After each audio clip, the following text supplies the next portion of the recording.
I don't know why EBUKA Turns Up Africa is not overrated. Like, I expect people to be talking about this show. Like, it is them nice, them cute. Like, it is top notch. Cinematography, like, their clothing, their styles is very nice. Uh-uh. Mm, that movie is very nice, believe me. So, hi guys, welcome back to my channel. Welcome back to the Game Time with Viviani. Today is the show review time. I think this is my first review, yeah, and I just wanted to come here to share it with you guys so that if you've not already seen it, you have to wait till the end of this video, then you go check it out and come back to the comment section and tell me what you think about this show.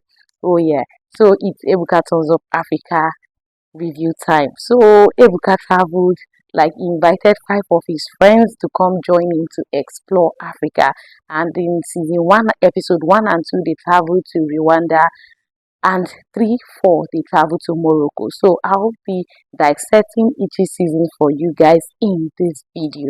So please stay tuned, thumbs up, do every nice thing you always do, and let's get right into the video. Oh yeah.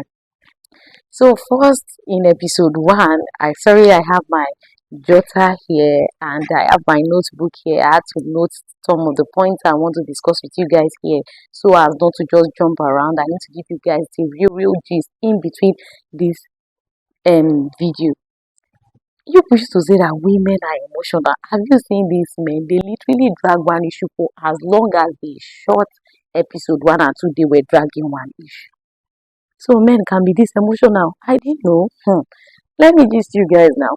So episode 1 was when Ebuka met with his friends. They were coming in one by one. Jimmy was the first who came. He's a TV host just like Ebuka. I think I've seen him once, but I'm not really used to his face like that. So he came in and he was on suspense. He wanted to know the next people to come in because I think they already know that they are going to be in group, not just him and Ebuka. He knew that they all knew that they are coming together, but they didn't know who else is going to be on it, whether a celebrity or a non-celebrity. After him, Alistair came in. Alistair is a childhood friend of Ebuka. Yeah, and Alistair is one cool guy. He came in and saw Jimmy. I was like, oh, it's you. Then Alistair is a photographer. I do not really know him, and he doesn't have followers like that on Instagram, but they say he's a popular photographer. Maybe he has a business page I don't know about. So that's it. Then the next person who came in is Onoja. Maybe because I did not really take notes or I didn't focus on that part. Onoja said he's an all-rounder guy. He didn't really mention what he does. After him was Timini. Oh my god, you guys already know Timini, social media influencer, an actor. You guys already know him, the young baby boy that everybody likes on Instagram. Yeah. So the last person that came in, the emperor, the conqueror, the champion, the lion is here, Zubi Michael.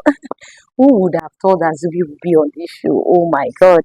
So Zubi came in and Ebuka was like, the king is here.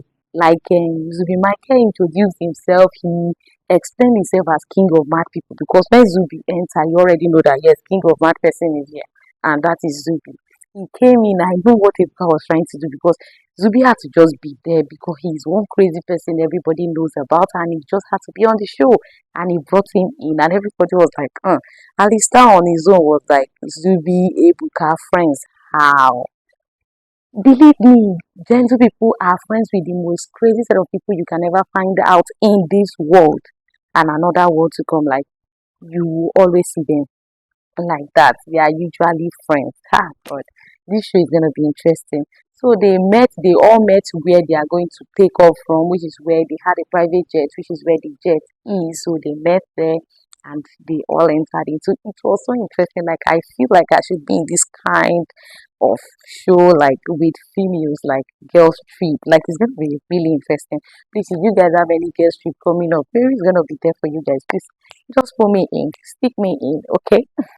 So that's still episode 1. I'm explaining to you people. Then it got to the apartment. When it got to the suite is such a beautiful, nice, cozy place. Oh my god, that suite is very, very cool, and a lot of them they had to play a game. I don't know what they call that game, to choose a room, and Timmy had the best room and Timmy was so happy. They came back to the sitting room and they all sat and Timmy was like, oh my god, this place is so beautiful that I really want to see naked girls walking around. And Jimmy and Ebuka, like, we don't want that. Obviously, they are married and nobody, yeah, they wouldn't want to involve themselves in things like that when they are in a reality TV show. Oh no, no, and they wouldn't want it like that, and I wouldn't want it for them. So that was it. Then Ebuka gave them gifts. Ebuka gave Onoja $1. He said Onoja is always talking about money anytime they are talking. He gave Alistair a fruit juice, saying that the middle name of Alistair is fruit juice, and Alistair loves to drink fruit juice. He gave Timini a condom, being the man of every woman, blessed among women. But he said he isn't. But Timini, whether you like it or not, they already gave you a condom. That is to say, you are blessed among women. So who else did he give? Then he gave Jimmy the picture of his wife, like you guys can see, and he gave Zubi sushi. I don't know if it's sushi or sushi. I don't know. Is this Korea or Chinese food? He says Zubi doesn't like to explore, so he wanted Zubi to try out new things. You guys understand it? Yeah, I was really happy for them. Timini got them a perfume. That's so thoughtful of him. He said he just came back from Paris. That's really nice. So apparently, I missed something. I missed when they were still at where they wanted to pick up from, where Timini was like, I do not miss anything. I do not miss anything. And Timini and Jimmy just had to tell him, but you missed my wedding. And everybody was like, trouble, don't they start? That's it for episode 1. Let's move to episode 2. So for episode 2, the guys went for car racing, like they were happy, and Timini, Jimmy, and Ebuka were scared. They were panicking. They didn't want to go, but I think one of them later entered and went. At least Jimmy and Ebuka have something to lose because they are both married men and they have families. Well, everybody has something to lose, but maybe they were just like, I don't know what to say about that. So that's it. Then they raised the issue again at the table. This same issue between Timini and Jimmy. So let me explain to you episode 1 where they met at where the jet was supposed to pick off. So Timini was making mouth. I was like, I do not miss out on anything, and Jimmy just had to raise it like, oh, you missed my wedding. Apparently, Timini missed Jimmy's wedding, and I think that has been on Jimmy's mind, but he didn't have the mind to tell anybody or to say it out. He just kept it in his mind, and he had the chance to just bring it up. But I feel he should have brought it up in a place like this. But since it is a reality TV, it has to be up.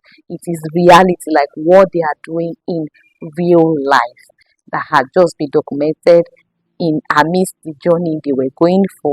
So they brought it up on the table again after car racing. They went for dinner, and Onoja, like before in the morning, Onoja had a conversation with Timini, while Jimmy had a conversation with Alistair about the issue of attending my wedding, attending no wedding.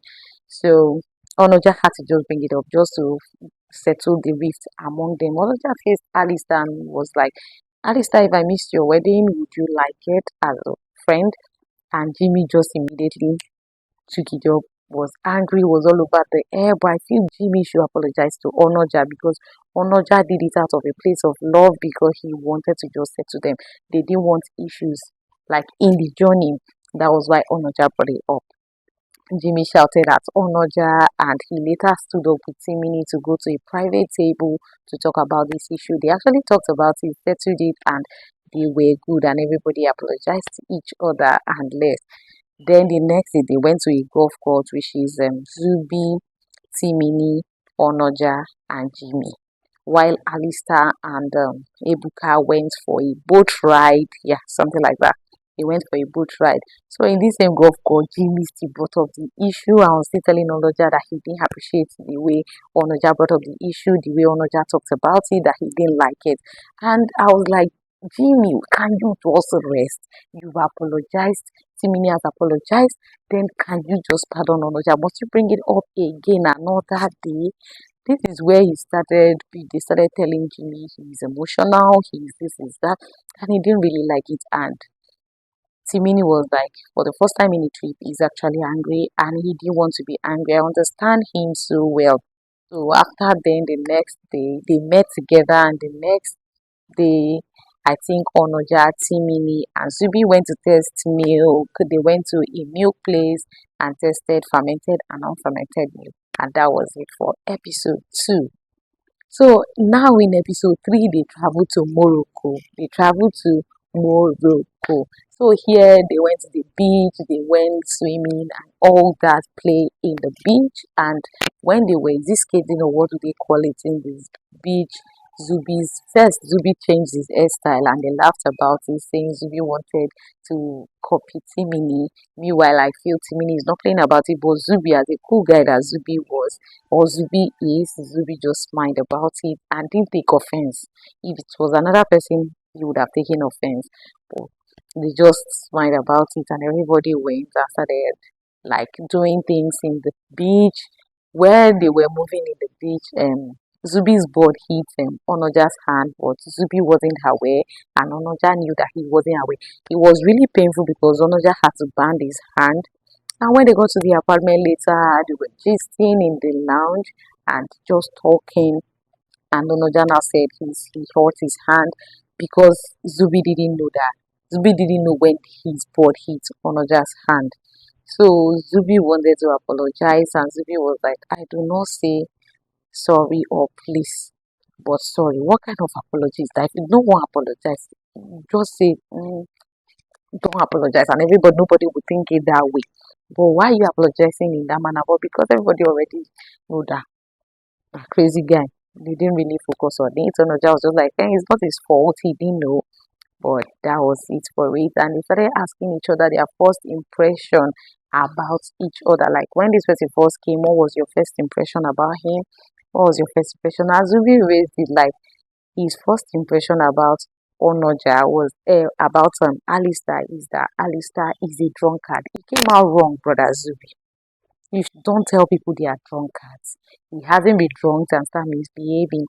He only drinks. You can tell him, oh, since I've met you, I noticed that you drink a lot. You understand? Not calling him a drunkard. Like, that came out wrong. And Alistair was like, you just met me, you don't even know me, and you're saying I'm a drunkard. Isn't it funny? That was, by the way, then Timini came up and said, Alistair is trying to fit in the group, therefore he's behaving as the clown of the group. Even to me, this hurt more than what Zubi said. How do you call somebody the clown of the group and trying to fit in the group? Are you saying everybody in the group is bigger than him? I don't understand. Because you're a celebrity, how do you say that? It's really hurting, but Alistair just it was funny. It was really funny. Well, after that day, they later went hiking the next day, and everybody was just good until when they were going back, and then Timini, Alistair, and Onoja were now together. As they were together, Timini was now talking about saying the apology Zubi made to Onoja that it wasn't a genuine apology, and Onoja was like, okay, it doesn't really matter. Then they talked up to the extent that they talked about what Timini told Alistair. And Alistair said, what Zubi told me was not as painful as you telling me I'm trying to fit in and be the clown of the group. And that was where Timini got it off. Timini was not like, so are you saying that? Of course. And you're saying it not from a place of this. Please, let's stop talking about this. You're not saying it.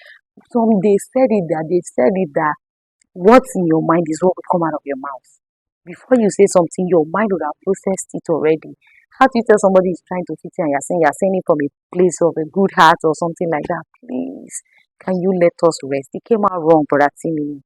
It came out wrong and you just had to apologize, but he later apologized and that was it for episode 3. See Timmy that said that they told that they can buy him. He was like, Somebody now told you that you said something to him. And you are all like, you couldn't even digest it. So apparently they went for a massage. Still in episode 3, they went for a massage. After that hiking they had and massage. Zubi planned the massage and massage turned to be hefty men. They thought it were women that would be there to massage them. That's why EBUKA and Jimmy opted out. But at the end of the day, it turned out that it was hefty grandparents, grandfathers that came that were in the spa to help them break their bones. So that's it for episode 3. Let's move to episode 4. Episode 4, they were invited for a party. They went to the club. They had a good night, a very nice night. They were like everything was popping, and the next day they had to just lounge around, sitting in a particular side of, is it market or I can't really recall it. And they were just gisting, and I think Ebuka really likes Zubi because he's always on about Zubi. He was like, he feels people do not still know Zubi even on this trip. They still see him as the Zubi that acts. So the night Zubi was not like, okay, you can ask me questions and I'm going to answer. So they threw a question at Zubi, and I was like, does he have a woman? Zubi said he does not, that he is scared of women. How are you scared of women, Zubi? Almighty Zubi, king of mad people. You are scared of women. What woman do you? That story never clear. You guys tell us. Well, but Timili was like, no, was it Timili or Jimmy? Jimmy was like, it depends on the people he hangs, the kind of women he hangs around with, for him not to have fallen in love with anybody or want to spend his life with anybody. The kind of people he's hanging around with, well, it might be true though. Maybe he hasn't met that woman that he would really be for. You guys already know what I mean. Yeah, so they now ended up asking him another question. They asked him what was the hardest decision he has ever made. He hasn't even said anything. Ebuka, the hot man, just threw the question back to Honoja and was like, what was the hardest decision you've ever made? So Honoja explained how he was in a debt of 100 million naira. Like, that's a lot. Well, he said he ended up moving closer to God. It was him and God, and at least now his debt has now reduced to 10 million naira. And that's where our fine boy now says, send me account number. Okay, they should have showed where Timmy sent the money to him. Maybe we tear him the 10 million naira. Big man Timsy. Oh, big boy Timsy will change it to big man Timsy. So that was it. Until the night, they were still at another dinner table talking. And that was when Alistair was like, they still had the first impression about each other. Alistair was like, the first time he saw Zubi in the show, he was like, Zubi and Ebuka friends. How? But funny enough is that cool people are friends with the most crazy set of people you will ever meet in this world. They are usually friends with crazy people. That's the cool one. So there's nothing wrong with Ebuka being friends with Zubi. Zubi is not that crazy that he can have friends. So to have said that, that's where Zubi just picked it up. If not, Zubi is a kind of cool guy. I think he's just his own kind of guy. If you give him cool, he brings it cool. Give him hot, he brings it hot. So Zubi in one tone was not like, but when you met me, so you knew me, but when you met me, you were like, what's your name? And it's true, I understand where Zubi is coming from. If I meet Zubi or Ebuka or Timini any day now, I will not ask them what their name is because I already know them. So for you seeing Zubi immediately, even before meeting him one on one, you already like Zubi, Ebuka, friends, how? That means you already know. So for Zubi to have walked up to you to greet you and you're not asking him, what's your name? It was as if you didn't know him. But now saying you knew him, anybody would react to that. So I did not blame Zubi. So that was when they were having argument. He caught Alistair unaware. And that's where Jimmy was like, it's okay. And Timmy shot Jimmy up. I was like, let them talk, let them explain. And that was where Timmy bashed out at Ebuka, saying people are walking on eggshell beside Ebuka because he paid for the trip. How much is the trip? Stuff like that, which is unnecessary. Believe me, boy, it's actually something for us to talk about, isn't it? But it's actually unnecessary. Just let them talk, let them settle their stuff. So why are you taking it? And that was like he started talking. Even some I can't even comprehend. And Ebuka was now like, if somebody else in this group had said something, what you just said now, I would be angry. But because it's you, I'm not angry. That is, he already expect you to be. Well, they were about to, Timini walked out of the table and they landed in Nigeria. They didn't show us where they landed because me, I felt they should have followed the same plane or jet because they would have had a conversation in the plane or jet, but everybody, they just showed us that they were now in Lagos and they had an after party. Zubi met with Ebuka at a clothing store to just check out some suits. and they spoke about Timini. Then Onoja met with Timini and told him to come for the party. They weren't expecting him, but boom, guess who came to the party? Timini. Well, Timini greeted everybody, but Ebuka didn't greet Timini, and that was it. Because sometimes you don't have to let people have their way. You need to show them. You need to break their bones. So they later stood up to talk in another table, and they settled their grudges. But Timini did not still apologize. He said he wasn't sorry. So that's it for it. It's an happy ending. They were happy. So for me, let me talk about the different characters. I feel Ebuka is already a TV host, a reality TV host, and he was just himself in the movie. He didn't mess up. He was just there. He didn't mess up. We should not be expecting Ebuka as a TV host, a reality TV host, to now come there and misbehave. Oh no, he is already in a comported form, so he comported himself. Then let's talk about Onoja. People are saying Onoja is kind of quiet and saying that somebody like Onoja would be very wicked, things like that. But I feel that maybe he's putting people in mind, but I feel everybody should not be crazy. Why is it that if somebody is not matching your energy, you just feel like they are not real? Why? Everybody everybody cannot be mad at once. Even somebody that is usually very hot at some things, the person will just be calm because they are just tired of that moment. So that's the kind of person. Onoja is this calm person, he's one person throughout the movie, and that's it. Then let's talk about Alistair. Alistair being a clown, they said, okay, Ebuka said after their friend died in a crash, Alistair created this easy mechanism. In biology, they call it something like defense mechanism. He created this cat clown-like look around himself just to move on with his life. So I feel that is who he is now, not just for the show, but for who he is. Then Jimmy, they said he is emotional. Not just Jimmy is not just emotional. Timmy is equally emotional. Yes, he is equally emotional. So that's it. Jimmy is just there. He has a very high temperament, and he's cool and he says his mind because Ebuka said Jimmy is one of the most honest people he knows because he says it as it is, as from his mind he says it. Then Timmy, I don't even understand a grown up man, a grown ass man behaving like that. I don't know, but he's still our very cute guy, and that's it for it. Yeah, I think I've mentioned everything. So hope you enjoyed it. Please, like I said, see the movie and come back to this comment section and come and tell me what you think about it. Yeah, and that's it for me. See you guys in my next video. Bye.